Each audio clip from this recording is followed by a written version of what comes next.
સીતારામ.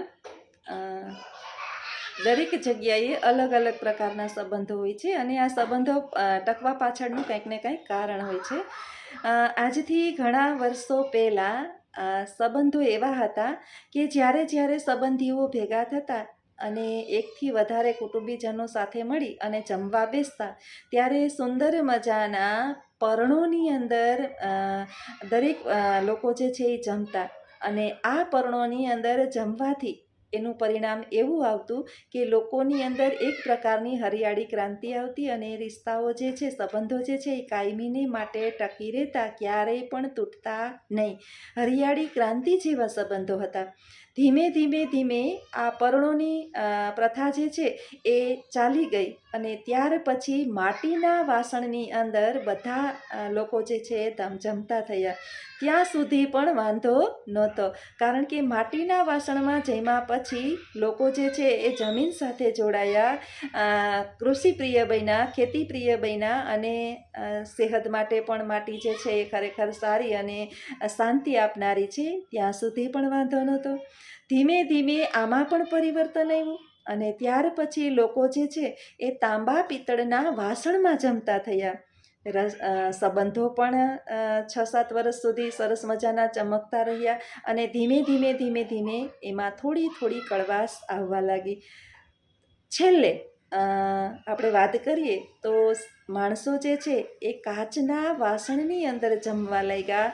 નાની અમથી ઠોકર લાગવાથી રિશ્તાઓ જે છે, સંબંધો જે છે એ જેમ કાચ તૂટી જાય એમ તૂટવા લાગ્યા, કારણ કે હાલમાં કળિયુગની અંદર દરેક મનુષ્યનો સ્વભાવ જે છે એ એટલો બધો તામસી બની ગયો છે કે એની સહન શક્તિ જરાય રહી નથી. જેમ કાચ તૂટે એમ સંબંધો પણ તૂટવા લાગ્યા. અને હાલની આપણે વાત કરીએ તો જ્યારે પણ પાર્ટીઓ થાય, પ્રોગ્રામો થાય, ક્યાંય ભેગા થાય, લગ્ન હોય અથવા તો કાંઈ પણ હોય, તો આપણે જ્યારે જમણવાર થતો હોય ત્યારે આપણે જે વાસણનો ઉપયોગ કરીએ છીએ એ વાસણ છે થર્મોકોલ.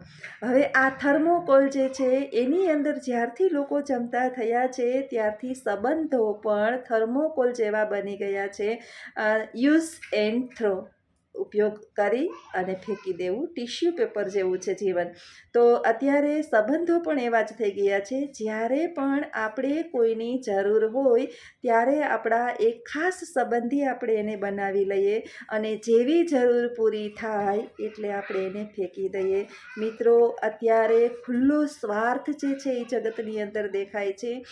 તમે અને મેં અનુભવેલા ઘણા બધા એવા સંબંધો જે છે, પહેલાંના આપણે યાદ કરીએ તો કોઈના ઘરે પણ લગ્ન પ્રસંગ હતો તો 15-15 દિવસ, મહિનો દિવસ સગા સંબંધીઓ, દીકરીઓ, ભાઈઓ, ભાણેજો આ બધા ભેગા થઈ અને જે છે એ સાથે રહેતા, જમતા અને સંબંધોની જે પ્રસંગોની તૈયારી કરતા. હાલમાં એ પ્રથા આપણે સાઉથના પિક્ચરોની અંદર જોઈએ છીએ.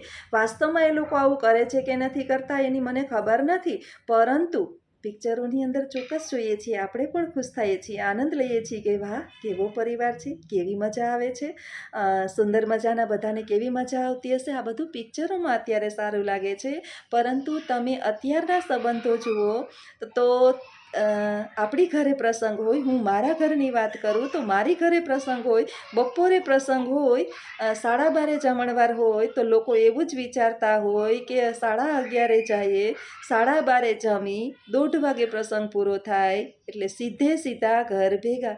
એટલે સંબંધો આજકાલ એવા બની ગયા છે. માણસને માણસ ગમતા બંધ થઈ ગયા છે, વિભક્ત કુટુંબ થયા છે અને કોઈને કોઈ માણસ ગમતું નથી, માણસનો સ્નેહ જોતો નથી, માણસનો પ્રેમ જોતો નથી. માણસનું તો મૂકો એક બાજુ, માણસને પોતાના ખુદના માતા પિતા પણ અત્યારે ગમતા નથી. અત્યારે જે છે એ બધાને પોતાના શોખ પૂર્ણ કરવા છે અને રોકટોક બિલકુલ ગમતી નથી. એટલે સંબંધ પણ કાચની જેમ તૂટી, થર્મોકોલની જેમ યુઝ એન્ડ થ્રો થઈ અને એકદમ પડી ભાંગ્યા છે. હવે આ કળિયુગની અંદર તો આવા સંબંધો જાળવી રાખવા માટે એક ભગવાન જ સક્ષમ છે. અને જેના ઘરની અંદર ભગવાનની કૃપા હોય ત્યાં હજી પણ લીલા પર્ણો જેવા જ સંબંધો છે. એમાં કોઈ પણ પ્રકારની કચાશ આવી નથી. આપણે બધા પણ મળી અને ઈશ્વરને પ્રાર્થના કરીએ કે આપણા સંબંધો પણ લીલા પર્ણો જેવા રહે, જે ક્યારેય સુકાય નહીં કે કોઈ પણ પ્રકારની એની અંદર કડવાશ આવે નહીં.